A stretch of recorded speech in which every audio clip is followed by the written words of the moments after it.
Hey, it is 5:01, week number 1. Welcome. Hopefully you already watched the welcome video. If not, go back to where it says start here and then start there.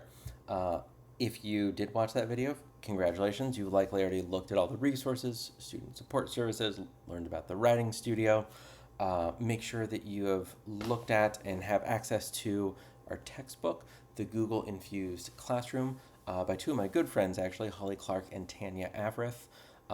If you don't know either of them, they are worth a follow on whatever social media you are or are not using these days. It's a strange time for social media, particularly around Twitter or X. Holly is particularly active on TikTok and Instagram. Tanya mostly on Instagram, I would say. They're both amazing humans, progressive educators, kind and generous and brilliant, and their insights around how to leverage Google tools for thoughtful, meaningful tech integration is just like spot on. I think you're really going to enjoy that book, and I think it's actually useful, unlike a lot of the books I had to read for my graduate work. And then, as a reminder, you always have your APA manual. It's the 7th edition. Things like your discussion board will need APA citations. Part of the rubric for your discussion board is to have at least one citation. It needs to be APA formatted. Please do not forget that part. It's important practice for APA formatting. You'll be doing it throughout this master's, and it's points that you want. Leave it at that. So, week number 1.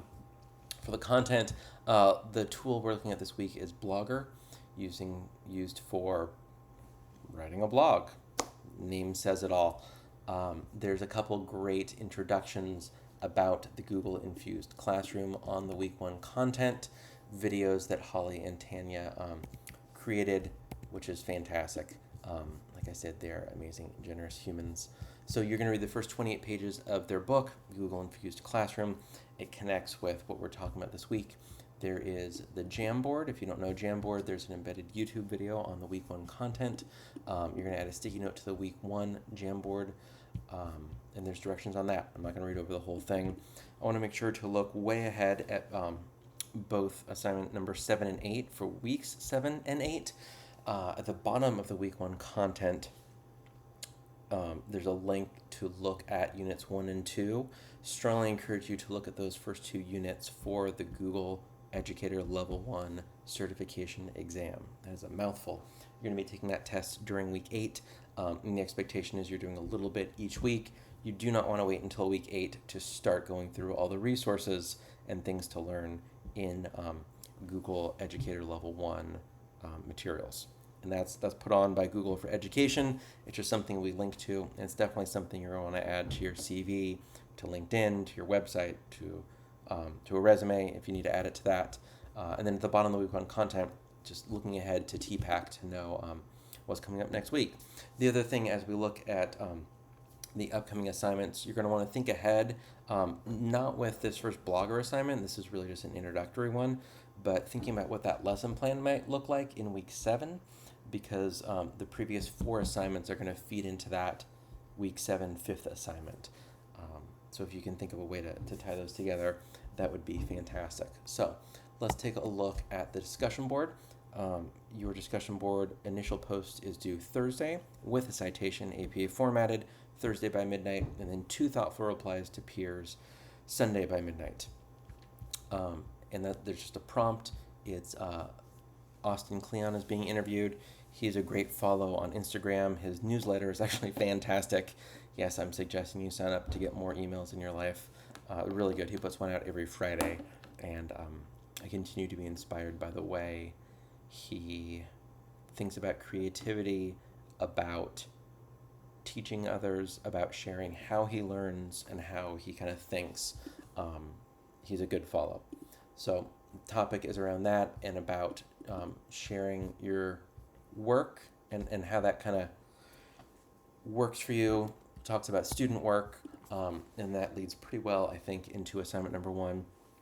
you're going to use Blogger to create an introductory post. So inside of the Google Doc, there's a handful of resources you'll need to read or watch, and make sure you're looking at the rubric so that you know what you're getting your points for. You're going to submit this as a link, but also as a PDF. So you're going to just save your blog page as a PDF. You can go to print, save as PDF. If you're really struggling with that, screenshot could work in a pinch, but you're going to submit a PDF and not just a link to it. Also make sure, encourage you to open an incognito or private window and paste that link in to make sure it works. You do not want to have a link submitted for any coursework that is like blogger.com/edit, because that is your editing private link. That inevitably will happen to someone, but maybe not now. So make sure you're opening that in an incognito window so that you know when you do share links with me or others, there aren't special permissions with it, and it is a publicly accessible link. And it's going to be just a really surface level kind of thing. You're going to introduce yourself, your current position, professional and academic background, your goals with this program, what you hope to gain from this program, and hopefully a photo or a video. Strongly encourage you to add that, and you're going to download that as a PDF. So that is assignment number 1. That is week number 1.